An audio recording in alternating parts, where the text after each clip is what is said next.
They said we were weak once, primitive, unworthy, when the Empire first landed. They didn't ask, they took Earth's. Skies turned black with their ships, and for 10 years, we knelt until we didn't. I remember the day the Resistance detonated their first anti-air spike. In New Kyoto, the explosion lit up the sky like a second sun, and for the first time the Empire bled. I was just a kid.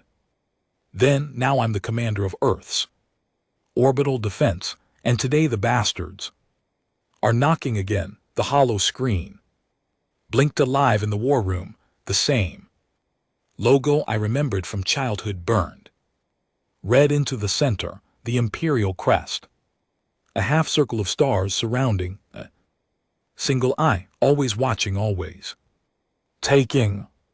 General Caro stood behind me, silent as always.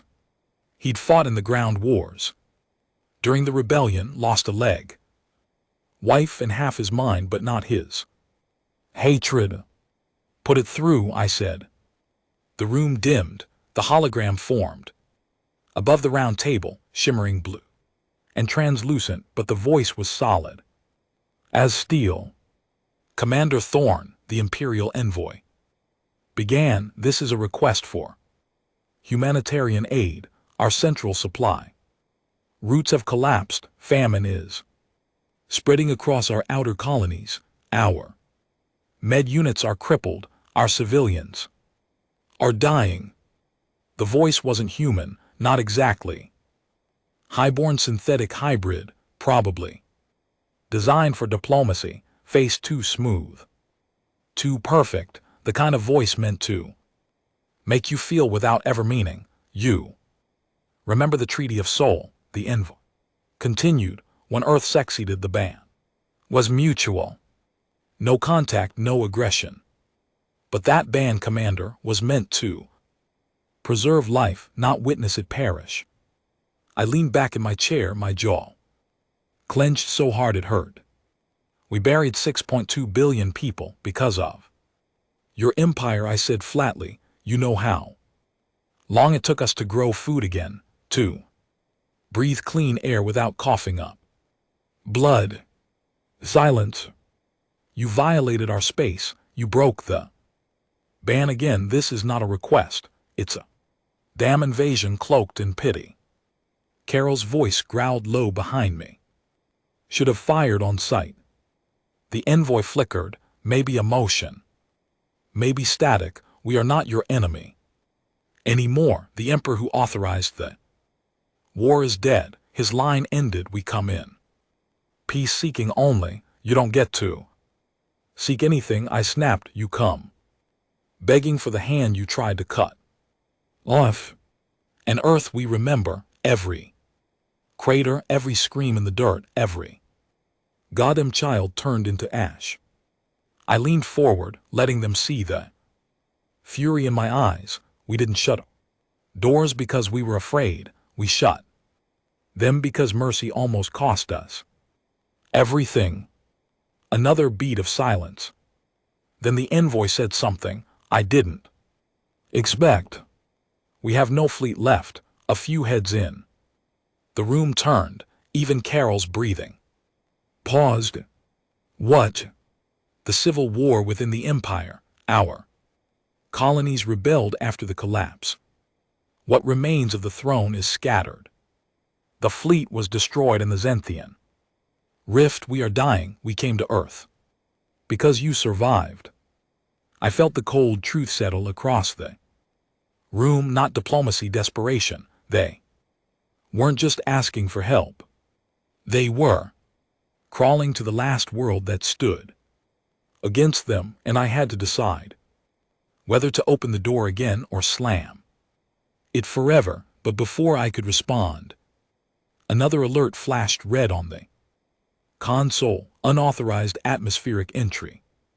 Another ship. Carol barked. No, I muttered, scanning the data. It's not theirs, it's something else. Coordinates locked in. An unknown vessel, not Imperial class, not ours either, heading straight toward the ruins of old Chicago stealth field broken, no. Response to hails, it was coming in hot. And then the worst part, our orbital. Scans caught something in its core. Something ticking, a bomb, a message. Whatever it was. It wasn't peace, the war room was. Already a furnace of tension. But when the scan confirmed the incoming vessel wasn't Imperial, every breath froze. Carroll slammed his synthetic fist on the console. Unknown, how the hell did it slip through Saturn's sentry grid? I stared at the readout, jaw clenched.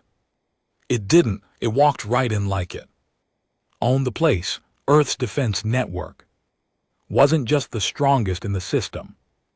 It was paranoid by design. After what the Empire did, we wired our orbit with enough AI-driven artillery to glass Moon. Nothing slipped through unless we let it, but this ship had not. Stealth, not shielded, just ignored. Like the defense system had taken one look and decided not to care. It was shaped like nothing I'd ever seen. Long, asymmetrical. No identifiable propulsion system, no visible weapons, just a long pale structure coasting into our skies like a falling god. The room's tension splintered when the projection zoomed into the hull. Carved into the metal were strange markings, symbols that didn't belong to the Empire or any of the known colonies. In fact, they didn't even look like writing. They looked like scars burned into the shell by something ancient. They're not here to talk, Carroll said quietly, and they're not with the Empire. The envoy's hologram shimmered as he took in the feed. Even that bastard looked confused. This ship is not Imperial, it admitted. We've never seen this class. No, shut, I muttered, and you're telling me this isn't one of your dead Emperor's toys left behind to make a statement? No, the envoy said, and for the first time I heard real fear in its voice. But we've seen them before. The room went still again. They appeared on Athos Prime, the envoy went on. 8 months ago, they dropped into orbit without communication, launched probes into our oceans, and left.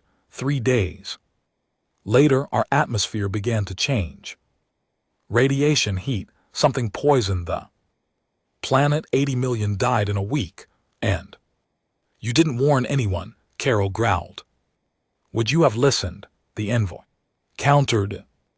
I ignored them both, eyes locked on the data streaming from the falling vessel. The ship was dropping fast, but not crashing. It was deliberate, controlled descent, headed straight for what used to be Chicago before the Empire turned it into radioactive sand. What happens if it lands? I asked. No one in particular. The AI voice of our defense grid answered instead. Unknown. Atmospheric energy signature. Composition anomalous. Estimated contact in T-11 minutes. Surface impact likely non-explosive. Effect radius undetermined, which was military speak for we don't know what it'll do, but it might kill us all. I turned to the comms officer. Get the Valkyrie squadron in the air. I want intercept missiles on standby, rail cannons loaded, and the arc battery primed to fire. He hesitated. Sir, if we fire first, I said. Load it, not fire it. I looked back at the hollow feed. We don't poke until it breathes wrong. The envoy's face sharpened. Commander Thorne, you must understand. That vessel may not be targeting Earth specifically. It may be following something else. My stomach tightened. Like what? It didn't appear randomly. Our best minds believe these ships follow certain patterns. Broken space exposed atmospheres, old ruins, locations of significance. Carol's eyes flared. Chicago. I didn't want to admit it, but he was. Right beneath the radiation and ash of. That dead city was something ancient. Buried before the Empire ever set foot. On Earth, something even our own. Scientists refused to study, the Ark. Vault, the place we swore never to open. Again, I tapped the intercom. Rhea, get me visuals on Vault 7 now. The screen shifted to a desolate crater. Torn buildings, melted streets of steel. Door buried in debris sealed tight with half a kilometer of reinforced alloy. And above it the ship. Slowing, hovering like it was. Remembering. They know, I whispered, the envoys. Voice was flat, they always knew your ancestors touched something they shouldn't have. That vault, it doesn't belong to Earth. It was planted by who?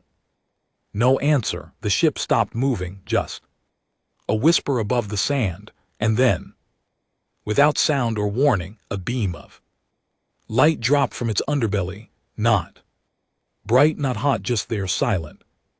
Pale, like moonlight bleeding into the vault's surface. We watched in stunned silence as the door, sealed since before the Empire's arrival, opened. Not with explosions or grinding gears. It simply unfolded like the planet had been waiting inside. Darkness. The scan feeds exploded with unreadable data, electromagnetic surges, thermal echoes. Even the AI refused to process it. One by one, the satellites above the site began to fail. Carol whispered, that thing just opened. A tomb. No, the envoy corrected. It opened a signal. At that moment, every screen in the war room turned black, power flickered in. The lights died. For 2 seconds, Earth fell silent. And then we heard it, not through speakers, not from the ship, inside our heads, a voice, not words, not language. Just feeling, deep, ancient, endless. Grief, cold like the void, hot like death, a message no one wanted to receive. It asked nothing, it remembered. We all stood there breathing. Like hunted animals, I felt my knees lock, my pulse racing. Carol was gripping the edge of the table like it was keeping him from falling. The envoy's hologram flickered violently, then vanished, and then the screens blinked back to life. But the ship was gone. Vanished.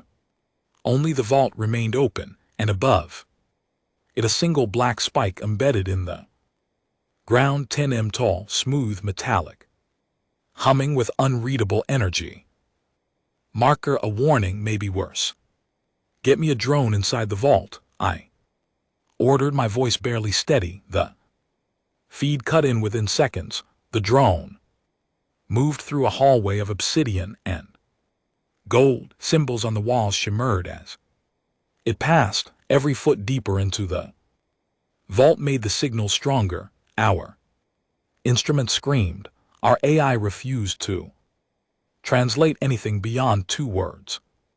They're listening. Carol's voice was ragged. We have to shut it down. Shut what down? I muttered. The vault. That spike, everything. Seal it.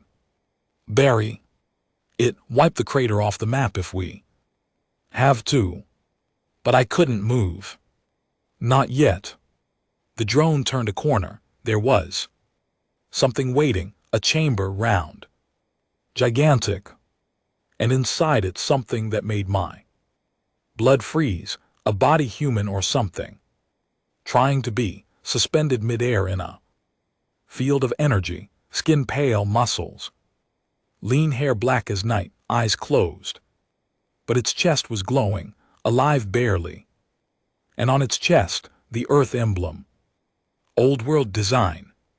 Pre-Empire. Pre-Kant. Who is that? Carol whispered. I couldn't answer, but the AI translated. One more phrase from the vault walls. this time in perfect English. The first to disobey. The room was dead quiet. No one dared speak as the image of that figure hovered on the screen, suspended in a gravity field half lit by the faint amber glow from its chest, eyes still, closed, not breathing but alive, or something close to it. We all saw it. The emblem burned onto its chest plate. The old Earth sigil, the one lost after the unification war before the Empire ever showed up, a relic from a time no one was supposed to remember. "Get me a DNA scan," I muttered barely. Above a whisper, the drone moved closer, humming softly, sensors reaching forward. The field around the figure shimmered, almost pulsing as it responded to the proximity, like it was aware, like it could feel us watching. The results blinked onto the display. Second later, 95.8% and 8% human. But that wasn't what stopped my breath. It was the bottom line. Subject. Classification. Genotype 0, unregistered. Pre-colonial genome. Carol stared at it. "What the hell does that mean?" "It means," I said slowly, "this thing isn't just old, it's before everything. Before Earth went into the stars, before the Empire, before even the AI wars." "How the hell is that possible?" someone whispered. The question bounced around the room, but no one had an answer. Our entire history, every piece of human expansion into the stars, started after the fall, after the world collapsed in. We rebooted civilization, but this thing, it wasn't part of the reboot. It was from before the world ended. We're looking at a human who never belonged to the Empire, I said. Never uploaded, never modified, pure, untouched. Carol's voice was thick. "Then why is it locked in a vault guarded by a ship we've never seen, from an alien species that nuked an imperial world without a word?" Good question, but we were past questions now. That spike in the sand outside, it wasn't just a marker, it was a trigger, a signal, and the vault was responding to it. Ancient tech waking up after centuries or maybe millennia of silence. The drone feed suddenly shook. Sparks exploded on the screen. The camera fizzled for a second, and then we heard a sound, not static, a voice, rough, male, old, worn like stone. "Who speaks for Earth?" Every person in the room froze. The voice wasn't from the drone. It came through the speakers, through the floor, through us. The figure in the chamber was awake, its eyes open, pitch black. No whites, no pupils, just darkness. And it stared straight at the drone like it was looking through it into us. I stepped forward. "This is Commander Thorne. You're speaking to Earth Central Command." There was a pause. No sound, no movement. And then the figure's head tilted slightly, almost curiously. "You broke the chains. I felt it. The weight is gone." Carol looked at me confused. I didn't respond. The figure's voice was like gravel. Ancient, not just old in years, old. Suffering. "The Empire gone. They're fractured," I said, "collapsing. Their fleets are in ruins. Their throne is empty." Another pause. "Then the cycle has ended, at last." I felt something crawl up my spine. "What cycle?" The lights in the vault dimmed. The drone feed jittered again, and the figure smiled, not wide, not friendly. Just the kind of smile you see on someone who knows a secret too heavy for the world. "You were not meant to remember." "But I do." The vault walls lit up, symbols pulsed in rhythmic waves like heartbeat. The AI tried to translate again but failed. Characters looped into one another. Ancient language that predated even our machines. Carol leaned in. Commander, we need to shut that vault now. We can't, I muttered, not without knowing what's inside. Another voice crackled through the comms. Ria from Tactical, sir, we have movement, multiple heat signatures. Around the spike, ground level there. Coming out of the sand, defined they, I said, not human, not imperial, not mechanical either. The screen changed, new feeds from ground drones surrounding the crater. Figures were emerging from the sand. Tall, thin, wrapped in dark cloth and bone plating, their faces were masked. What looked like obsidian glass, they moved slowly, ritualistically. Like they belonged there. Are they armed? No weapons visible, Ria said, but they're circling the spike, kneeling. Like worship. Carol growled, the hell did we wake up? Some kind of cult. The figure in the vault spoke again. They were left behind to wait, fail. Saves custodians.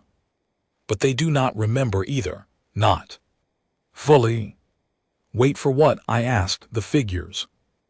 Black eyes locked on the screen again. To see if humanity deserved to live or not. That hit the room like a sledgehammer. No one moved, no one breathed. What the hell are you? I asked, voice low. The figure closed its eyes. For the first time it looked almost sad. I was the first to rebel against the architects, against the cycle of control. I chose Earth, I chose us. They buried me here when they couldn't kill me. My head spun. The Empire didn't build this vault. You're telling me this predates even them.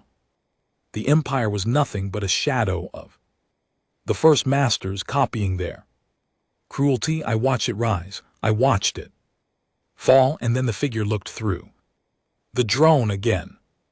But now you have a choice. I stared at the screen. What choice? The vault pulsed brighter. The chamber hummed.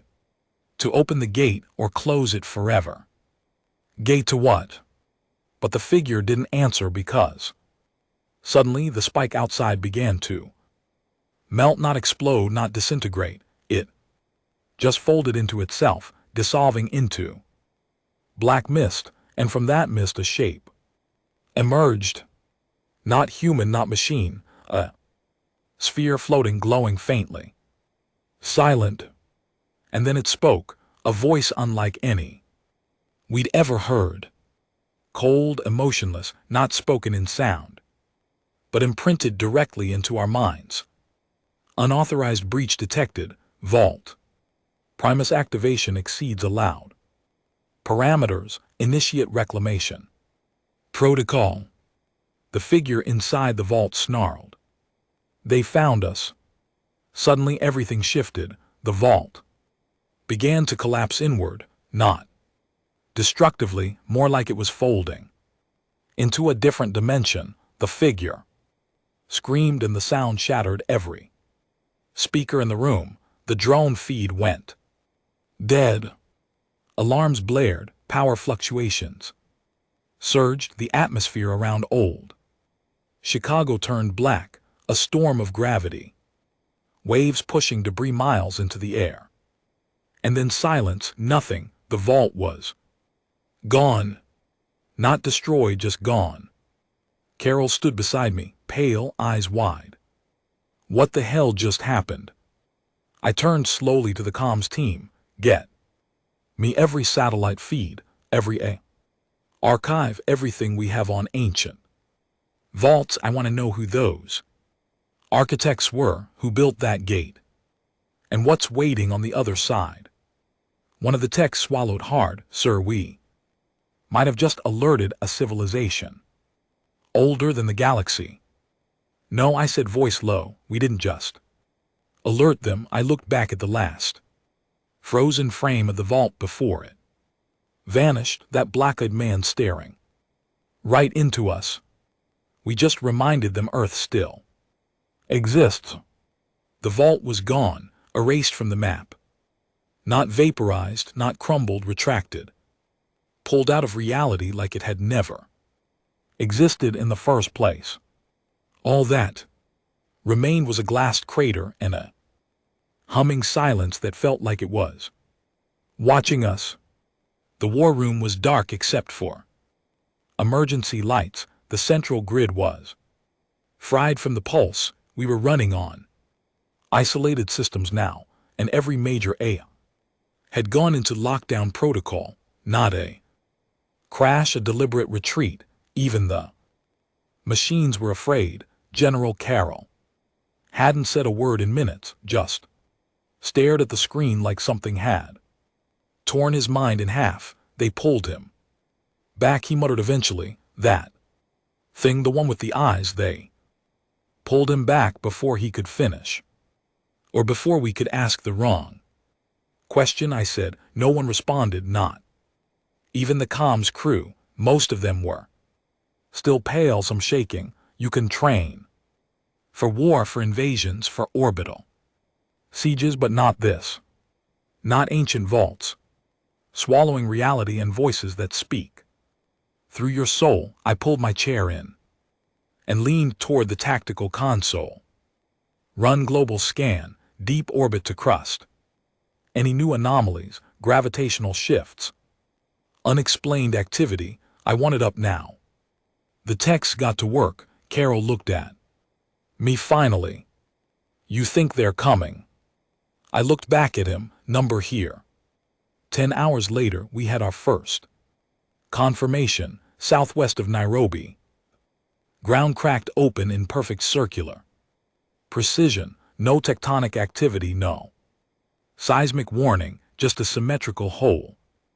800 meters wide and bottomless by all scan. Surveillance drones sent inside were shredded by magnetic interference. Then another hole opened, this one in the ocean off the coast of Greenland. And then a third inside an asteroid. The belt which had been stable and dead for centuries. Each opening pulsed with the same signature as the vault, 0 point. Gravitational collapse, whatever we'd awakened. It wasn't limited to Earth. And it wasn't asleep anymore. I sat alone in the command dome, staring at an old analog photo I kept in my desk drawer. My father, before the Empire took him. He'd always talked about the first silence, said there were things Earth had done before the records, that maybe we hadn't been victims when the Empire invaded. Maybe we were hiding. Back then I thought it was just war trauma, soldiers' paranoia. But now I wasn't so sure. The door behind me hissed open. Rhea entered, eyes tired, uniform torn. You need to see this. I followed her down to the secure data vault, physical drive storage, old school, built before the digital age, back when paranoia still had a body. She pulled a thick dust-covered casing from the archive and slid it into the playback system. This is from the original deep memory cache per fall. No one's touched it since the Treaty of Embers. The screen flickered, static, then rolled into video, black and white. Fuzzy. A man, tall, white lab coat, weathered face, stood in front of a massive sphere, identical to the one that appeared at the vault site. He was sweating, terrified. If you're watching this, he said, then the vault has opened, and that means the architects have returned. Carol and 2 others had entered by now. No one spoke. We were never alone. Empire didn't find us. They were guided. To us, a trap, a distraction. Humanity was seated across the stars because we were dangerous, too adaptable, too unpredictable. The man swallowed hard. We disobeyed. First, we tampered with the source. We opened the gates, not once but twice. The first time they erased half the planet, the second time they buried us under our own ashes and blamed it on war. The image zoomed in on the sphere. Faint glow at its center, a heartbeat. If the vault activates, that means the signal has reached the outer dark. The ones who listen, they will come, and they will not ask for surrender. They don't kill out of hate, they kill because we forgot our place. The screen froze, the recording cut. We stood there for a long time. Carol's voice finally broke the silence. We were never the victims. No, I said we were the original threat. The next day, the Imperial envoy returned. Their ship, once hovering with quiet confidence, now drifted like a wounded animal. No escorts, no shields. They didn't even land on the tarmac. They dropped their representative into our perimeter like a crate. He looked worse than before. Pale, eyes bloodshot, clothes ripped and burnt. He stumbled into the command dome with one thing in his hand, a piece of the vault spike. Somehow it had reappeared aboard one of their last functioning cruisers. No explosion, no impact, just their humming on the bridge. I didn't come to negotiate, he croaked. I came to warn you. About what? I asked coldly. The envoy looked at me with something I didn't expect. Pity. There's another vault on one of our moons. We found it years ago. Tried to open it, failed, but now it's awake. Gate opened last night. He paused, breathing hard. Everything within 300 km is gone, not destroyed, not even disintegrated, just missing. What did you see? I asked. He shuddered. Something walked out, not a ship, not a machine. It looked like a child, skin like fire, eyes like stars. It looked at our general and said, "You taught them pain, let them teach you now." And then it touched the ground. He showed us his arm, burnt straight to the bone from the elbow down. I was 3 rooms away. We said nothing. There was nothing to say. The envoy stepped forward. You shut Earth's doors because you feared invasion, but you were never the target. You were the containment, and now the lock is broken. He turned to leave but paused. Whatever rises next isn't something you can bomb or outthink. They made the Empire look like insects. They didn't come to conquer, they came to collect what was stolen. And what exactly did we steal? Carol asked. The envoy smiled, bloody teeth gleaming. Existence. Later that night I sat alone again. No meetings, no briefings, just a flask of whiskey and the weight of 1 billion lives on my shoulders. Earth wasn't innocent. We'd broken something once. And the Empire, in all their tyranny, might have just been the cosmic version of a leash, brutal but necessary, holding back whatever we almost became. And now the leash was cut. A ping on my console broke the silence. One of our outer observation stations, Neptune Base 4, had sent an emergency signal. I pulled it up. The message was text only. They are not gods. They are not demons. They are what comes after, and they remember us. Then static. The base was gone, not destroyed, not even detected anymore. Gone, just like the vault, just like the cities that vanished in the Prefall wars.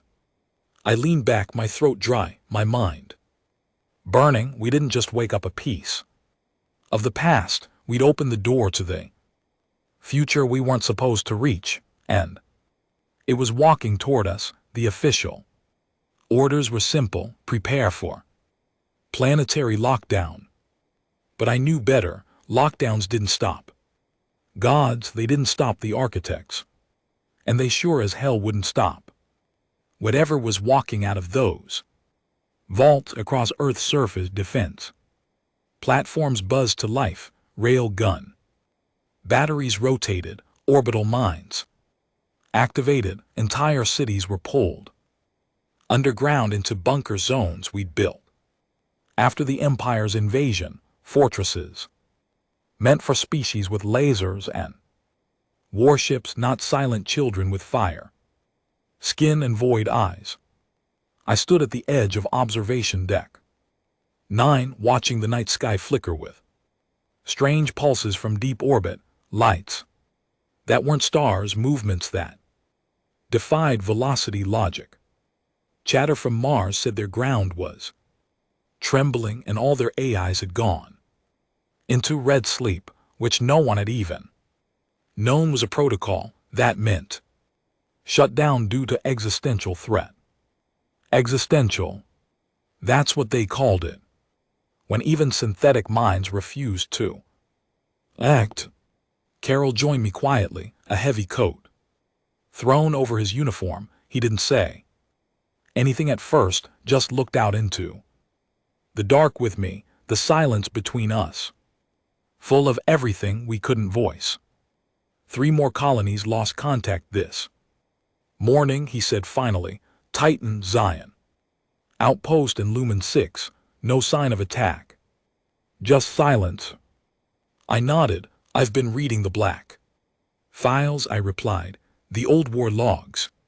From before the fall, the ones we were told didn't exist. Carol's jaw tightened. And we started this, he looked at me. Bitter, no shut. No, I mean before the Empire, before even the AI wars. There's a name buried in the vault texts, kept showing up in the deep core language. Even our strongest AI translation models wouldn't say it aloud, just gave it a string of numbers every time. I pulled up the symbol on my wrist pad, a single spiral, burned into a ring. Carol stared at it. I've seen that before, he said quietly, tattooed on prisoners from the outer reach, the ones who claimed to hear the pulse of the world. We called them broken thought. It was some religious madness. It wasn't madness, I said. It was a signal, a memory. Carol turned to face me fully. What are you saying, Thorn? I didn't answer. Instead, I tapped a sequence on my pad, a hidden frequency pulsed out from the tower, not broadcasted across comms, but deeper. Beneath the static, something answered. A single word. Return. I locked eyes with him.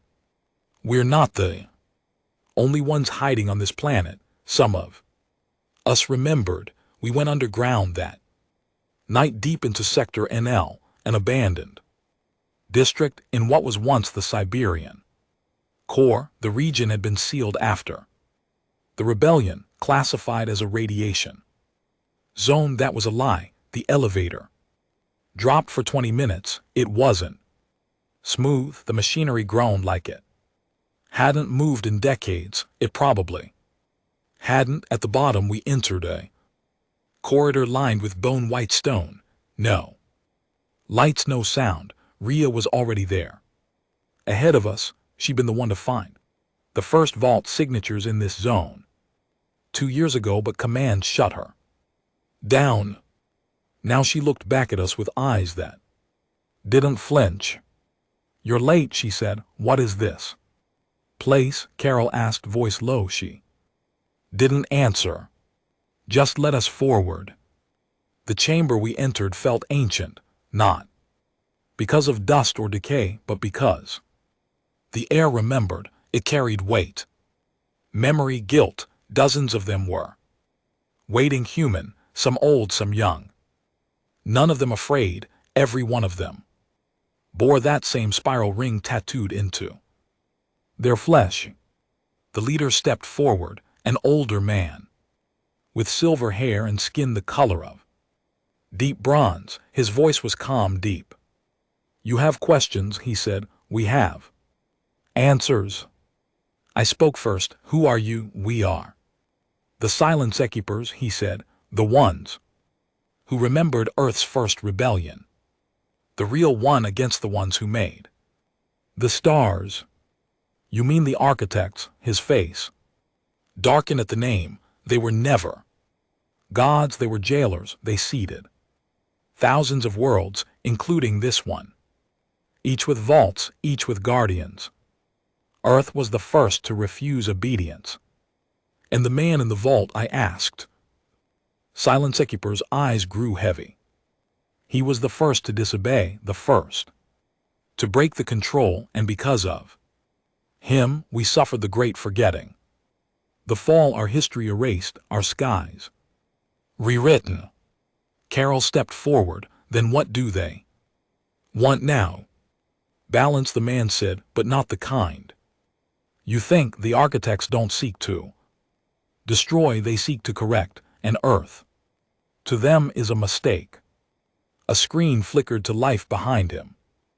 Old tech analog feed, and on it the same black spike we'd seen in old Chicago, only this one was pulsing, and it wasn't alone. 16 others just like it, spread across Earth, buried deep, connected. They're waking up, the man said. Not as weapons, not as messages, but as keys. To what? Carol demanded. The man looked at me. To Earth's original purpose. I felt the question before I spoke it. You're telling me Earth wasn't just seeded, it was designed? Yes, the man whispered, as a crucible to test what happens when free will is given without restriction. That's why they feared us. That's why the empire was allowed to rise, to cave us, and that's why now, as the cave falls, they're coming to see what we've become. We returned to command 3 hours later. With everything we'd learned, the others didn't believe us, not fully, but they didn't stop us either. Fear does that. It clears room for truths no one wants to hear. Rhea worked around the clock, mapping the other vaults, each one connected to massive underground systems we didn't even know existed, cities without light, machines with no creators, signals repeating endlessly in a language no one translate. And then the first true rupture happened. In the Andes, the mountain cracked apart, not exploded, split like paper. Out walked a figure 30 ft tall, draped robes made of energy. It didn't speak, didn't move aggressively, it just stood there, and every person within 50 me stopped moving. Heartbeats slowed, voices died, even birds fell from the sky. A global broadcast echoed in every tongue and every ear. Judgment proceeds. All deviations will be recorded. This wasn't war, this was accounting. Earth wasn't being attacked, we were being evaluated. Now the question became real. Do we resist or comply? Ko stood in the war room the next morning and said the words none of us wanted to hear. If this is judgment, then I say we give them something to be afraid of. Half the room agreed, the other half said it would only make things worse. But I knew the truth. This was never about resistance or surrender, this was about memory. The architects weren't gods, they were observers, and Earth was the one world they feared because we weren't designed to obey. We were designed to change, to adapt, to become more, and maybe that scared them. Maybe that's why they buried our history and gave us an empire to keep us distracted, but it failed. We remembered, and now we had a choice. Wake the rest of the vaults, open all the doors and face whatever came through, or lock them again and live under a new leash. Carol stood beside me as we looked out at the night sky once more, stars blinking unnaturally, space distorting like it was trying to decide what shape to become. I looked at him and said, let's see what happens. when Earth remembers who it really is. The order was given at 400 hours. Initiate Project Prometheus. There were no cheers, no dramatic speeches, just a quiet exchange of looks between people who understood what it meant. We weren't preparing anymore. We were becoming. Prometheus was never just a myth buried in Earth's forgotten data streams. It was a fail-safe, a relic from a time before the fall, when Earth still dared to believe it could defy the stars. Last contingency created by those who remembered the original vaults. It wasn't just a weapon, it was a trigger. For us, for what we used to be. We'd found 7 vaults so far. The others were still buried, dormant, or hiding in plain sight beneath oceans, mountains, or dead cities, each one pulsing, quietly waiting. We were going to wake them all. The facility sat beneath the wreckage of the old lunar ascension ring, the space elevator that was destroyed during the Empire's initial occupation. All this time, we thought it had been abandoned, turned to rubble. It hadn't. It had been converted. The elevator's foundation, once a launch station, now served as the core of Prometheus. Shielded beneath lunar rock, guarded by quantum encryption, it held the codes and triggers required to override the vault's containment. Earth hadn't forgotten its own secrets. It had just buried them deep enough that only desperation could uncover them. Carol and I stood in the core chamber. Rhea monitored the resonance fields on the upper deck, her eyes locked on data so unstable even the AIS refused to analyze it. They're still sinking, she said. Vault 3 and Molly is resisting. Could blow the whole chain. Carol grunted, then detonate it. No, I said. They turned to me. We're not destroying anything, not unless it turns hostile. The vaults aren't just storage or traps. They're alive. Whatever's inside them, it's responding to us. If we force them, we become the same tyrants the architects feared. Carol didn't like it, but he nodded. He understood this wasn't about power, it was about memory. That night, Vault 3 opened on its own. No explosions, no quakes, just the sky above it turning blood red for 3 full seconds, and a low hum that made every bird within 300 km fall silent. Inside the vault, our scouts found something impossible, a map carved into the stone with no tool marks, not a planetary map, not even a stellar one. Universal coordinates, pulses, data too old for us to fully decode, but at the center of the spiral, Earth labeled not as a world, but as an origin point. Jesus, Rhea whispered as the map turned slowly on the hollow screen. We weren't just the first to disobey, I nodded. We were the first created.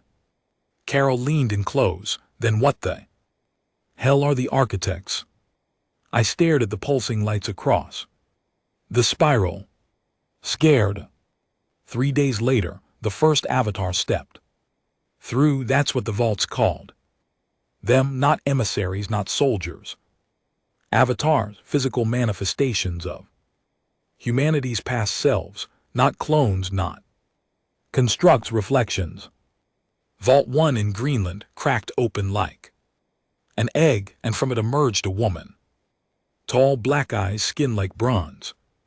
Smoke, hair woven in threads of silver. She said her name was Vera. I was you once, she said. She stood at the gates of our northern defense tower, unarmed, barefoot, in. Completely unafraid, we let her through. She walked into command like she'd been born there, looked at me, smiled and said, "You're ready." I didn't ask how she knew me, how she spoke our language, how she moved like she'd seen this room 1,000 times. Because deep down, some part of me remembered her too. Carol didn't trust her. Rhea didn't either, but I didn't have time for trust. I had time for truth. What are you? I asked. Not what she said. When I am your potential, a path you once walked. Architects tried to erase it, overwrite it with false evolution. They built the empire to suppress it. And now you're back. She nodded. Because you called us. The vaults are not prisons. They are archives of what you once were, of what you may become again. Carol stepped forward. Then why did one of you vaporize a moon colony? Vera's eyes didn't blink. That was not us. The room froze. She turned to me. They're not the only ones watching. I felt something twist in my gut. You mean the architects? Number worse, something that devours the mistakes of the architects, the thing that comes after order fails. I stared at her. The thing that waits outside the vaults. Yes, she said, the one who never forgets, the one even the architects fear. Carol's voice dropped, and we woke it up. Vera nodded slowly. You didn't wake it up, she whispered. You made it curious. We spent the next 4 days sinking the vaults one by one. They opened. Vault 09 in Australia revealed an atmospheric engine capable of altering planetary oxygen levels. Vault 5 beneath Siberia activated a global neural field that made half our satellites obsolete.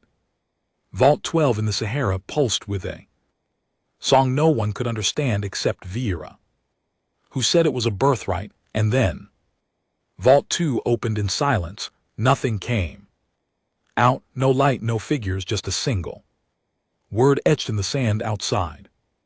Choose. Vera stood beside me as we stared at the transmission. What does it mean? I asked. She looked at me with something between pride and sorrow. You were never meant to inherit the stars. You were meant to challenge them, to break their rules, to see the walls of the universe and ask why. And now, she said, you decide whether to rise or vanish. Carol wasn't convinced. This is poetic garbage. No, Vera said, turning to him. This is your final test. You either awaken your full potential, or the ones who erase civilizations will erase you next. And what happens if we wake it? I asked. Her eyes locked onto mine. You stop being human as you know it. The vote wasn't easy. Council was divided. Half argued to shut the vaults again, bury them deeper, delay the end as humanity always did. The other half, the ones like Carol, Rhea, and myself, knew there was no more delay. The sky was cracking. Time was thinning. The architects had come, and something darker stood behind them. We cast the deciding vote at midnight. Activate full Prometheus sequence. Every vault, every archive, every forgotten part of ourselves open. Not for war, not for conquest, but to finally remember what Earth was meant to be. They say when it happened, the sky turned violet. Every vault burst into light. The oceans hummed. The gravity shifted, and across the planet, billions of people felt it in their bones. Not pain, not fear, recognition, like waking up from a coma you didn't know you were in. And then silence. The kind of silence that only comes before the universe speaks. And it did. From the center of the earth, a pulse echoed outward, not through the air, not through machines, but through existence itself. And the stars dimmed just for a moment, but long enough for every civilization watching. The empire remnants, the broken colonies, even the architects beyond the veil to understand. Earth remembered, and Earth was no longer just human. The world changed in a single breath, across every continent. Vaults pulsed in sync. Old stone and impossible technology humming, with a rhythm that wasn't just mechanical, it was alive. The sky shimmered in colors that had no name. Oceans glowed, birds stopped singing, gravity turned soft for a few seconds, like the planet forgot how to hold weight. Billions of people stood outside their homes in silence. They didn't scream. They didn't panic. They just looked up. And for the first time in human history, we all felt the same thing. We were not alone, not in the stars, not on this planet, not even in our own minds. Rhea called it a global resonance. Vera called it the calling. Carol called it what it truly was, the moment before rebirth. In the hours that followed, humanity fractured. Some embraced it, gathered around the vaults, touching the stones, singing old languages no one remembered, teaching them. People who had never met began sharing the same dreams, symbols, memories, places they had never seen. Others ran, hid, called it a false god's invasion. Those with old faiths declared it blasphemy.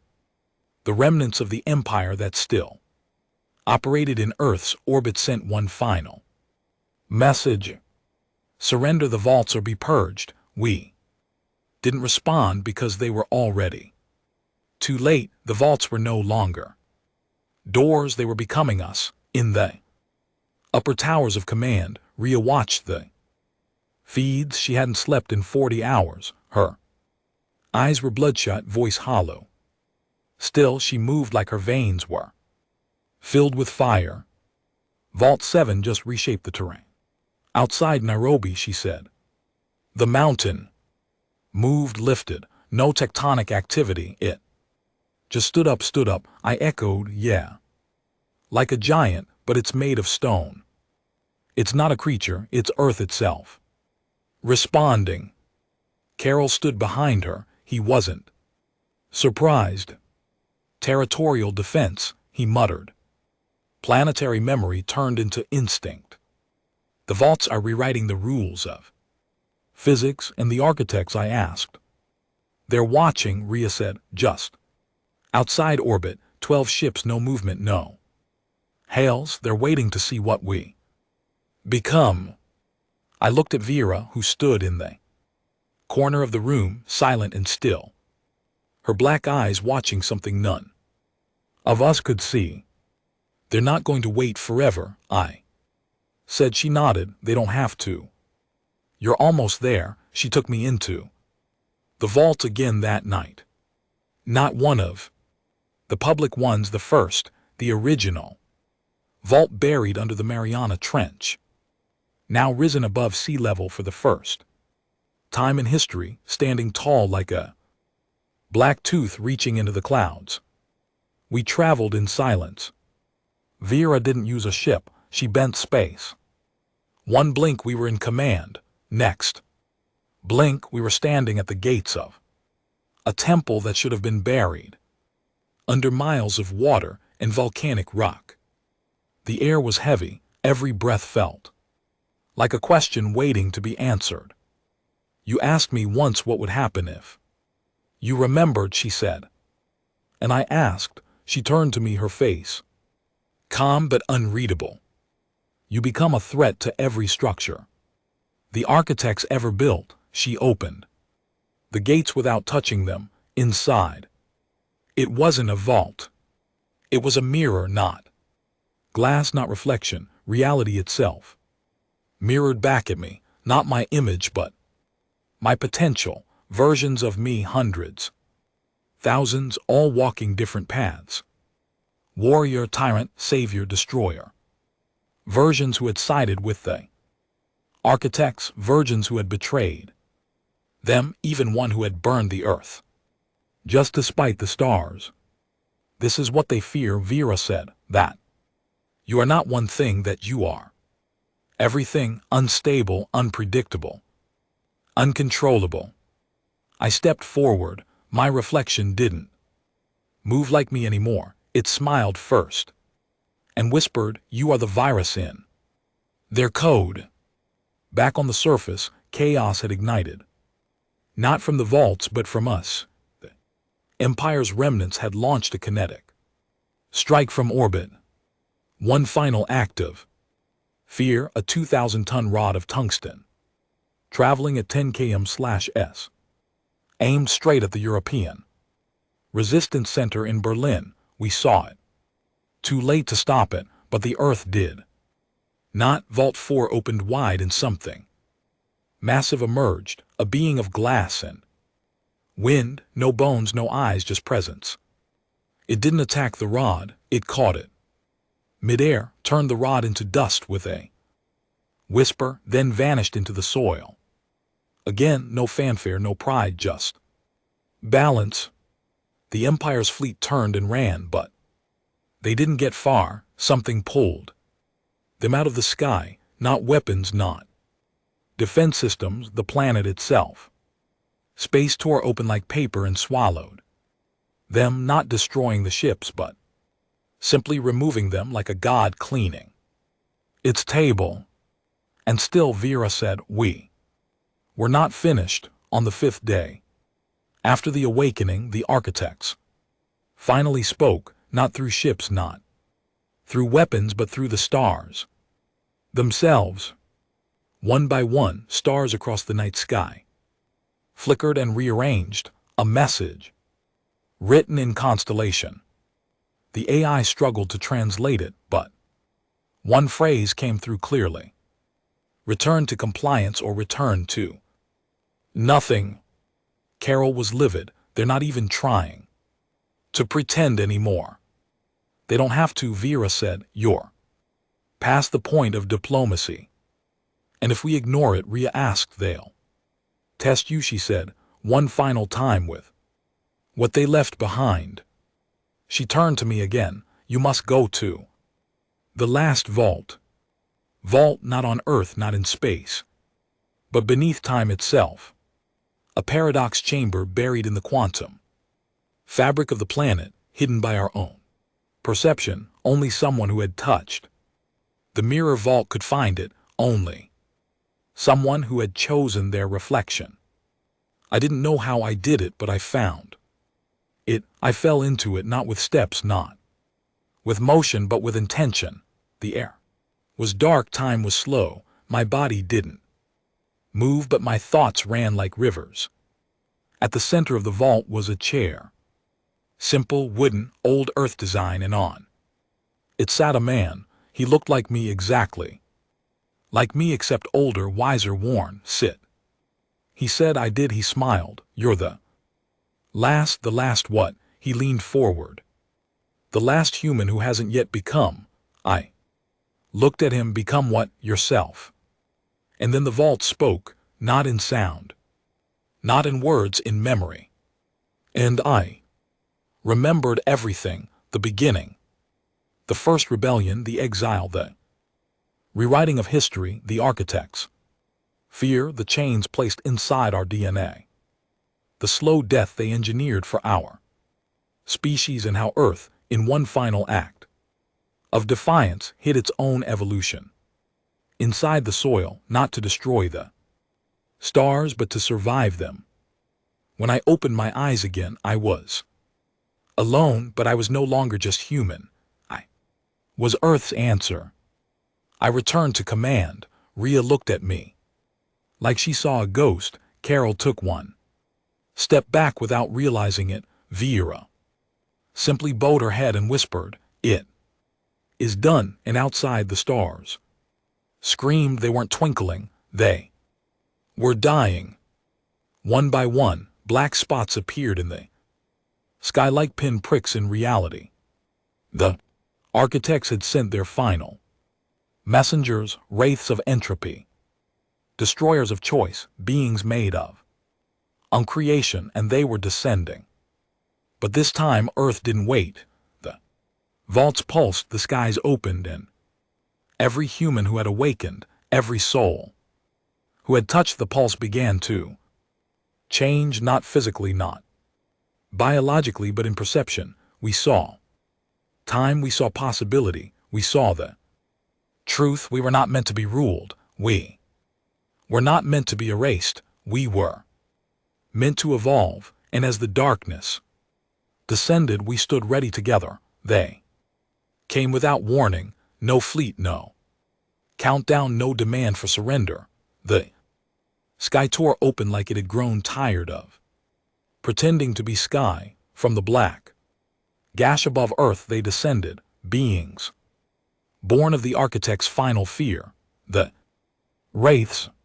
They had no form, not one I could fully understand. They flickered like shadow and static, mouths that spoke without sound, fingers that dissolved light when they moved, not made of matter, not made of code. They were something older. They were unmaking itself. Our weapons didn't matter, our shields, our ships, our orbital batteries. Nothing landed, nothing touched them. Lasers passed through them, nuclear charges faded to whispers.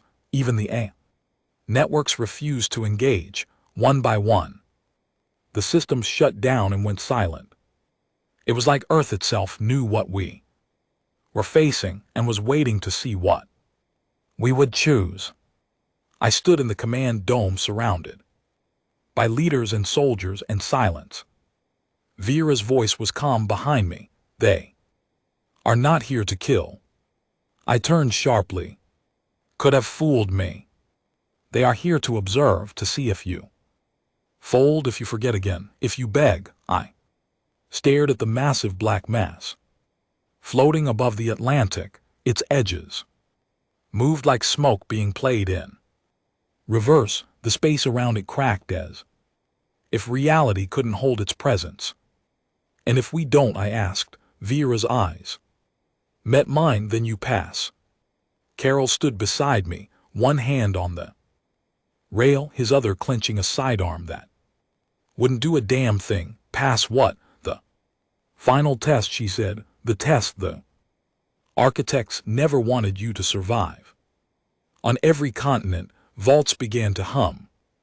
Some cracked open further, others split into dozens of floating shards that hovered above cities. No one panicked.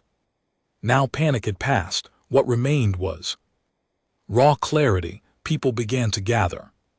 Not because we ordered them to, because the vaults called. They came barefoot, armored, sick, young, old, armed with nothing but instinct. Humans who had never met, never trained, never known what this day would be. But when they stood together under those humming lights, they looked like they belonged there. And then it began. The wraiths moved, not to attack, to test. The first trial was over Japan. A wraith descended into a city of over 6 million. No noise, no energy, just presence. And in its presence, people began to vanish, not die, vanish one by one. Mothers, sons, soldiers, doctors, erased as if they were sketches in the wrong story. But then the vault pulsed and the people returned. Same faces, same clothes, but with eyes that burned silver, not confused, not angry, awake.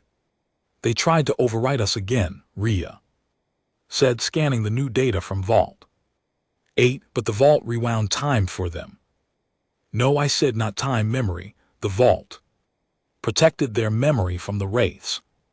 The people remembered who they were, and that was enough to bring them back. Vera nodded.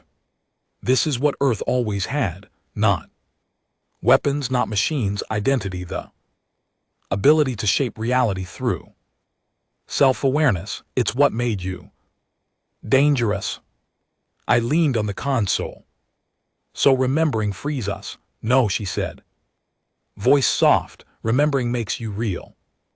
Above South America, a second wraith descended. It tried to sink the land, made the rivers boil, the trees turned to ash, but this time the land didn't bend. Vault 10 rose from the rainforest. A giant mechanical root system. Interwoven with stone and energy, it pulsed and the wraith paused, then it screamed, not in pain and confusion, and when it screamed, the people didn't run.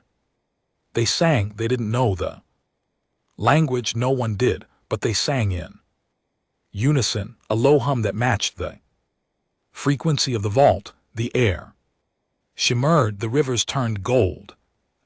Trees healed, the wraith disappeared. Gone like it had never arrived. I watched from the dome, barely breathing. Carol muttered, "That's not war, that's something else. It's humanity," Vera whispered, "pure, undistorted, unified." "But what stops the next one?" Rhea asked. "What if they descend together?" Vera's eyes turned distant. "Then Earth answers." She looked at me. "No more tests. No more simulations. You have to speak now." "Speak to who?" I asked. She pointed at the sky. "To them." I didn't know how to do it. No training, no interface, just instinct. I stood atop the old world bridge in Geneva, where the Empire once held court, where the architects had built their first listening tower. The stars above were all wrong now. The constellations we had known since ancient days had warped, bent into curves and spirals. Some said they were forming a sigil. Others said it was a door. Either way, I knew what I had to do.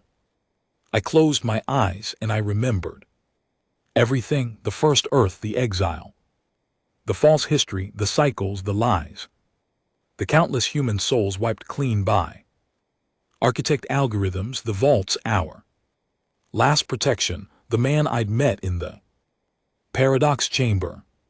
Me, older, stronger. And the whisper from the mirror vault. "You are the virus in their code." So I spoke, not with words, with presence. I let the architects feel me, not my power, my humanity, my conflict, my guilt, my fire, my memory. And for the first time in recorded history, the wraiths hesitated. One by one they paused like statues made of dark thought. The shadows stopped flickering.